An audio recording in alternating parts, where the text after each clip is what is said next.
몇 해 전 미국 어느 초등학교 과학 시간에 선생님이 아이들에게 시험 문제를 냈다.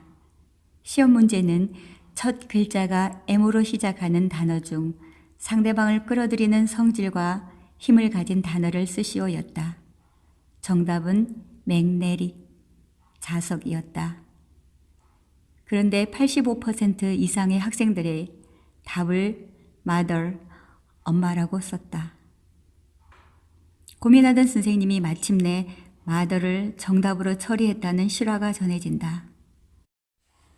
학생들이 M으로 시작하는 말로 상대를 끌어들이는 성질을 가진 단어를 mother로 기억한다는 것은 너무나 당연한 일이다. 얼마 전 세상에서 가장 아름다운 말 1위로 선정된 단어 역시 어머니였다. 세상에서 가장 아름다운 눈은 젖먹는 자기 아이를 바라보는 어머니의 눈동자이며 세상에서 가장 아름다운 모습은 아이에게 젖을 먹이는 어머니의 모습이라고 한다. 사진 전시회에서 최우수 작품으로 선정된 작품을 감동 깊게 본 적이 있다. 기다림이라는 제목의 사진으로 해질 무렵 동구 밖 느티나무 아래 누군가를 기다리는 여인의 뒷모습이다. 아이를 안고 있는 모습을 바라보는 것만으로도 가슴이 뭉클했다. 자식을 기다리는 어머니의 모습이리라. 그림이 주는 메시지는 기다림과 그리움이었다. 어머니는 기다림과 그리움의 대명사이다. 여자는 어릴 적에 아버지를 기다리고 성장하여 결혼해서 자식을 낳아 자식이 외출하면 그 자식을 기다리게 된다. 기다릴 수 있고 그리워할 수 있는 상대가 있다는 것은 행복이다. 사랑은 그리움이고 기다림이다.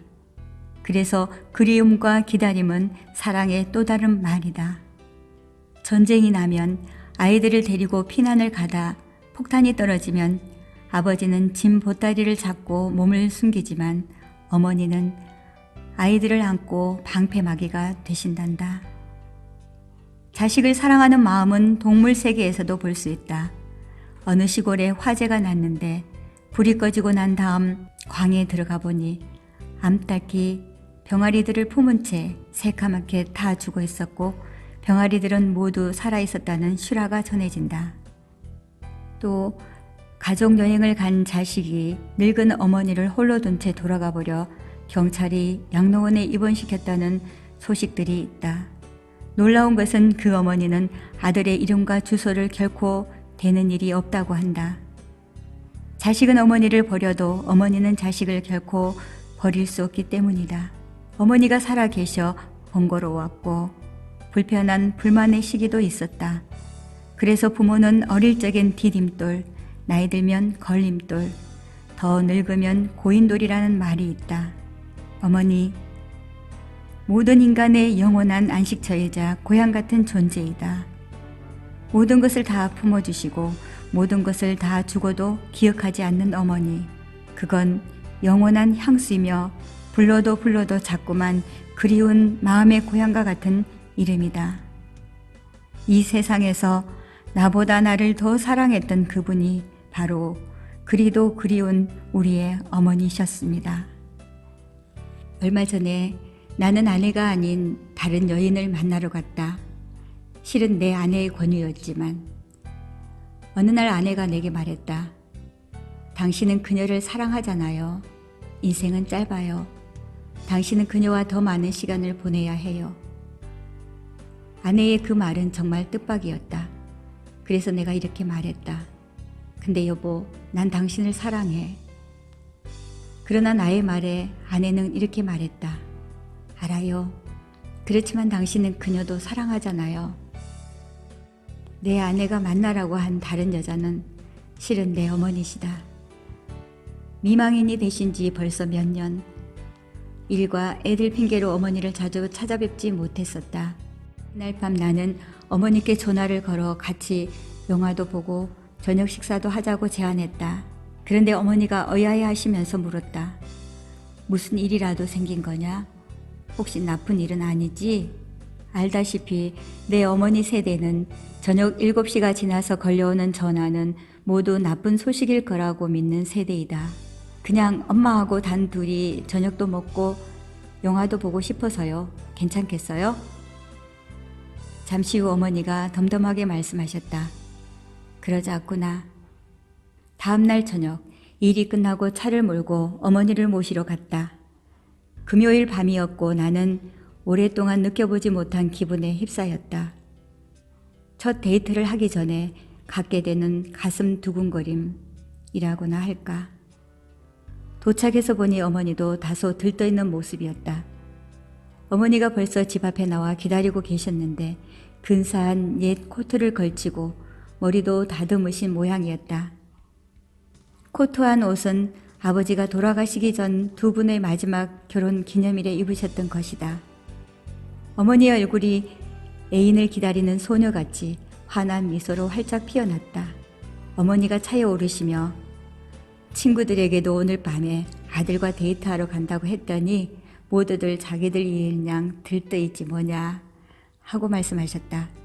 어머니와 함께 간 식당은 최고로 멋진 곳은 아니었지만 종업원들은 기대 이상으로 친절했다. 어머니가 살며시 내 팔을 끼었는데 대통령 영부인이라도 되신 것 같았다.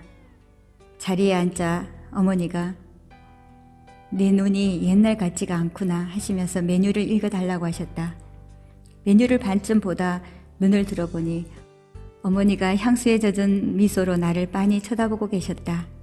네가 어렸을 때는 내가 너한테 메뉴를 읽어줬었는데.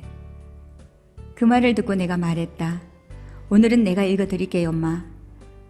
그날 밤 우린 특별한 주제도 아니고 그저 일상적인 이야기였지만 즐거운 대화를 나누었다. 어머니와 끊임없이 옛 이야기를 나누다 보니 마침내 대화의 미천이 바닥났다. 빙긋이 웃으시며 어머니가 말했다. 다음에 또 오자꾸나. 단 다음번은 내가 낸다는 조건이야. 어머니를 다시 댁에 모셔다 드렸는데 헤어지려니 발이 떨어지지 않았다. 어머니를 안고 볼에 키스하며 내가 그녀를 얼마나 사랑하는지 말씀드렸다. 집에 돌아와서 아내에게 감사하다며 말했다. 멋진 저녁이었어. 그렇게 할 수 있게 말해줘서 고마워. 어머니와 좋은 시간이었던가 보지요? 아내가 말했다. 정말이지 기대 이상이었어. 그 일이 있고 며칠 후 사랑하는 어머니가 심장마비로 돌아가셨다. 그것은 너무 순식간이어서 나도 어찌해 볼 도리가 없었다. 조금 시간이 흐른 후에 어머니와 내가 함께 했던 식당에서 편지가 도착했다. 그 편지의 내용은 이러했다. 아무래도 다음번 데이트 약속은 지킬 수 없을 것 같구나. 정말 그럴 것 같다. 그러니 이번엔 너와 내 처가 둘이서 너와 내가 했던 것처럼 함께 즐겼으면 한다. 너희 식사 비용은 내가 미리 다 지불했다. 그리고 너와 내가 함께 했던 그날 밤의 시간들이 내겐 얼마나 뜻깊은 일이었는지 네가 꼭 알아주면 좋겠다. 사랑한다, 엄마가. 그 순간 나는 깨달았다.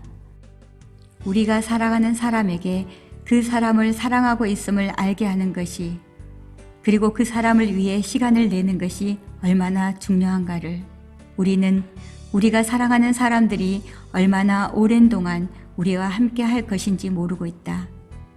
이 세상을 살아가는 데 있어서 가족보다 더 중요한 것은 아무것도 없다. 만약 님의 어머니가 아직 살아 계시다면 어머니에게 감사하고, 만약 안 계시다면 오늘의 당신을 있게 하신 어머니를 기억하는 시간 되셨으면 합니다. 행복찬사였습니다.